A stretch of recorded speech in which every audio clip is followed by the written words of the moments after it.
Bonjour à toutes et à tous, bienvenue dans Le Plus, l'émission qui aujourd'hui apporte sa petite pierre dans la lutte contre les violences faites aux femmes avec Sandrine Schex, vice-présidente de la région Auvergne-Rhône-Alpes, déléguée à l'action sociale, au handicap et à la lutte contre les violences faites aux femmes.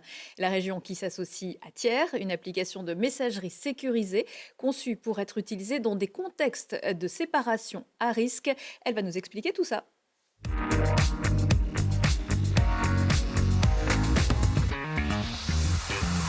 Depuis le début de l'année, l'association Nous Toutes dénombre depuis fin novembre 156 féminicides en France, soit un décès tous les 2 jours. Des femmes tuées par leur conjoint ou ex-conjoint, un chiffre qui donne le vertige.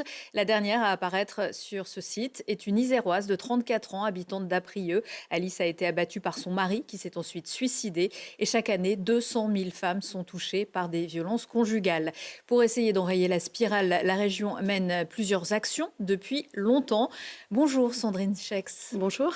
Je rappelle que vous êtes vice-présidente de la région, déléguée notamment à la lutte contre les violences faites aux femmes. Ce n'est pas une compétence obligatoire pour la région et pourtant vous avez décidé, si j'ose dire, de prendre ce sujet à bras-le-corps.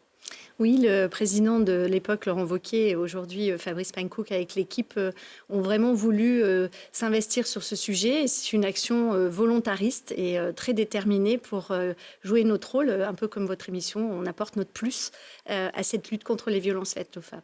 Vous travaillez main dans la main pour cela avec des associations, des municipalités, le monde judiciaire, bien sûr. Vous proposez plusieurs solutions. Vous aidez notamment pour le logement, une aide au logement.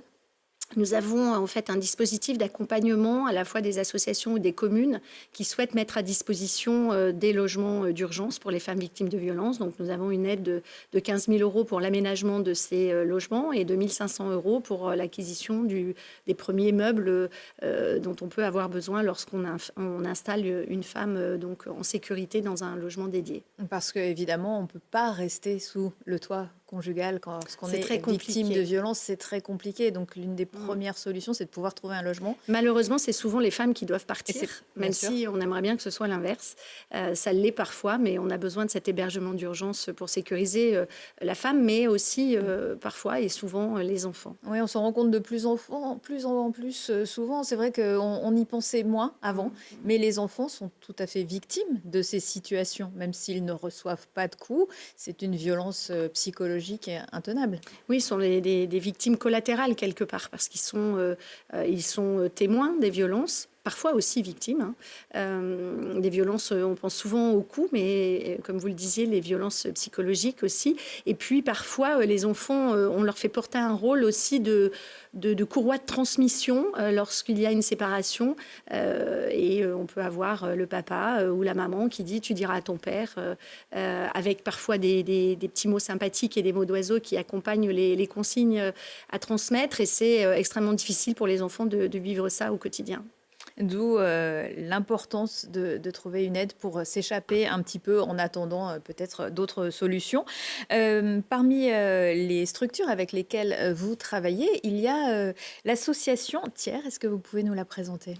Alors l'association Tiers, la structure Tiers, c'est une petite start-up aujourd'hui, déjà, mais qui va devenir grande à la fois parce que c'est une application qui a beaucoup de sens. Alors à chaque fois, j'ai toujours un peu de scrupules à dire ça fonctionne, parce que malheureusement si ça fonctionne c'est qu'il y a des besoins, mais en tout cas ça a du sens puisque cette application elle permet de créer un numéro dédié aux échanges entre le papa, la maman, c'est un outil qui sert un peu de médiation avec cette particularité que cette application retire et cache les insultes, les menaces dans les SMS qui sont envoyés. C'est un numéro dédié, donc vous dites à votre ex-conjoint, à partir de maintenant, pour tout ce qui concerne les enfants, tu m'enverras un message à tel numéro.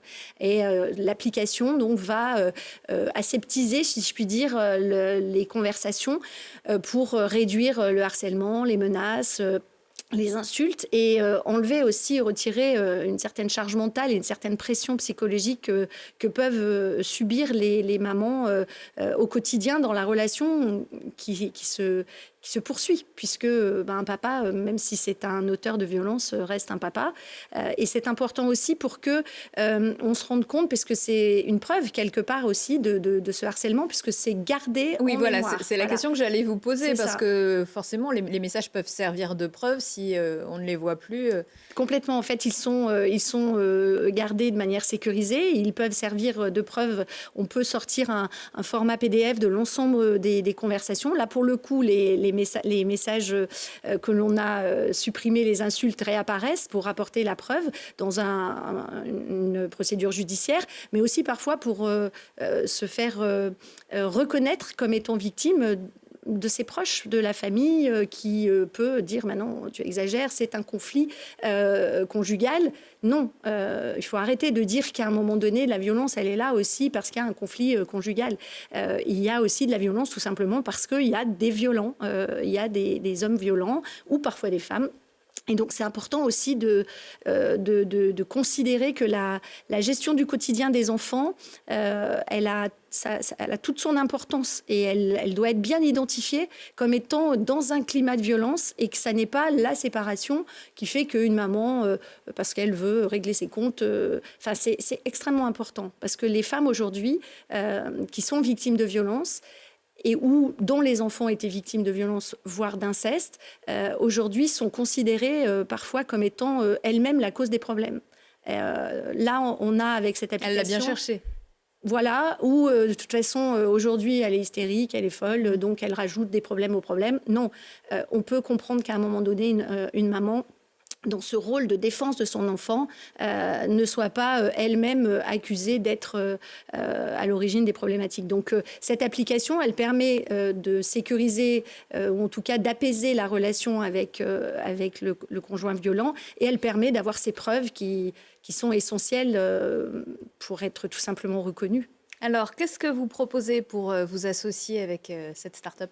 Alors, cette start-up, déjà, on est très fiers parce que c'est une start-up de la région Auvergne-Rhône-Alpes. On essaye aussi de fonctionner en circuit court, si je puis dire. Il y a beaucoup de bonnes idées dans la région. Exactement. Donc on a vraiment des personnes qui sont formidables et c'est le cas d'Eva Gallet qui a créé cette application avec son équipe. Et donc, nous avons, au niveau de la région, acheté un certain nombre de coupons. C'est un abonnement. Donc, il y a des coupons d'abonnement que nous fournissons gratuitement aux associations qui sont engagées dans la lutte contre les violences faites aux femmes pour qu'elles puissent les remettre à celles dont elles pensent pour lesquelles l'application peut être intéressante.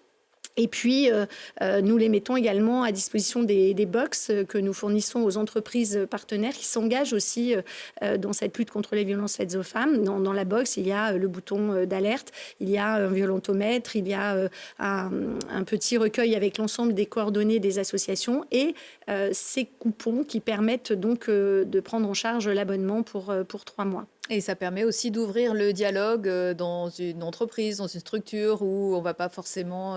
là, on n'est pas obligé de pousser la porte d'une association. Là, on se dit c'est plus facile, c'est sur mon lieu de travail. C'est pas facile d'aller taper à la porte d'une association dédiée. C'est peut-être parfois plus facile d'aller dans une mairie, voir un CCAS pour lesquels on doit inscrire les enfants à la cantine ou autre. Et puis, c'est aussi la manière d'ouvrir et de libérer la parole aussi dans le cadre professionnel. Souvent, malheureusement, on a, quand on a une affiche ou un document qui parle des violences faites aux femmes, on a peut-être une femme qui va dire « moi j'ai une amie qui est concernée ». Et c'est souvent cette amie-là qui est le prétexte en fait pour ne pas parler de soi-même, mais qui est une façon aussi d'ouvrir le dialogue et petit à petit, en confiance, de pouvoir parler de ce qu'on vit et de demander de l'aide. Et nous, tous les outils qu'on met en place au niveau de la région Auvergne-Rhône-Alpes, que ce soit les coupons ou que ce soit le bouton d'alerte, c'est vraiment là pour compléter en fait cette boîte à outils qui permet d'accompagner les femmes victimes de violences en amont d'une procédure judiciaire.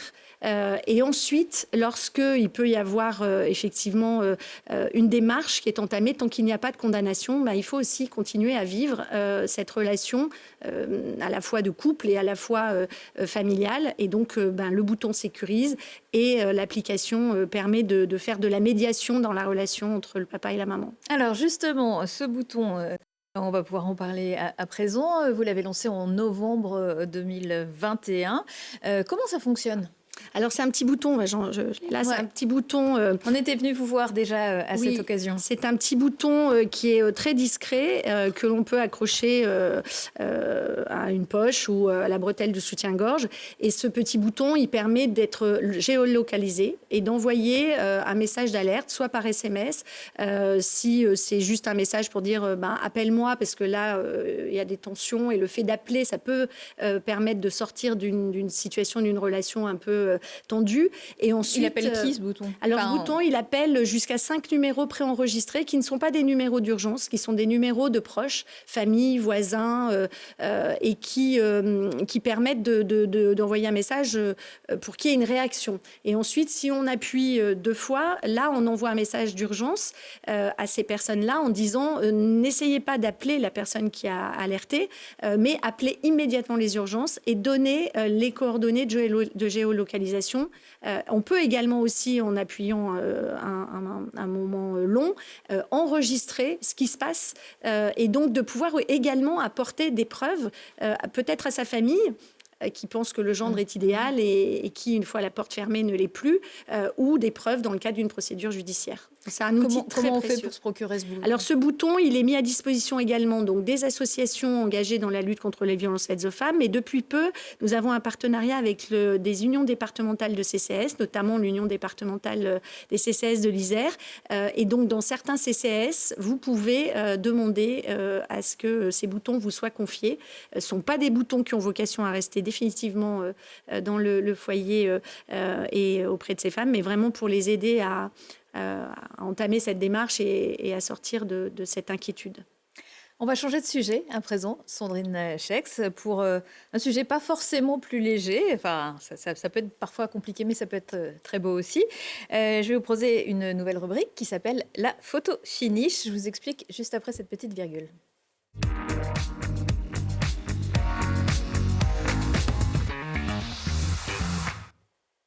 Alors, la photo finish, c'est très simple. Je vais vous montrer une photo et je vais vous demander de réagir à ce que vous voyez. Ça, c'est un petit peu la question piège. Je ne m'y attendais pas. Alors, oui, il s'agit effectivement de la mairie de Mélan. La mairie de Mélan, vous êtes candidate pour devenir maire de Mélan. Vous avez lancé votre candidature très tôt, en octobre 2024. Si vous l'avez lancée aussitôt, ça veut dire que la liste est complète, c'est fini, vous êtes presque prête? Elle est quasiment complète. En fait, pour l'instant, on a une équipe qui est très engagée. Et ensuite, dans cette équipe, nous constituerons la liste. Mais j'ai la chance d'être entourée de belles personnalités. Beaucoup sont engagés au niveau associatif et je suis très heureuse d'être avec elles pour ce challenge. Oui, ce challenge, la campagne est encore assez balbutiement, ça commence tout doucement. On est quand même dans le dur. Nous, ça fait 4 ans qu'on est sur le terrain.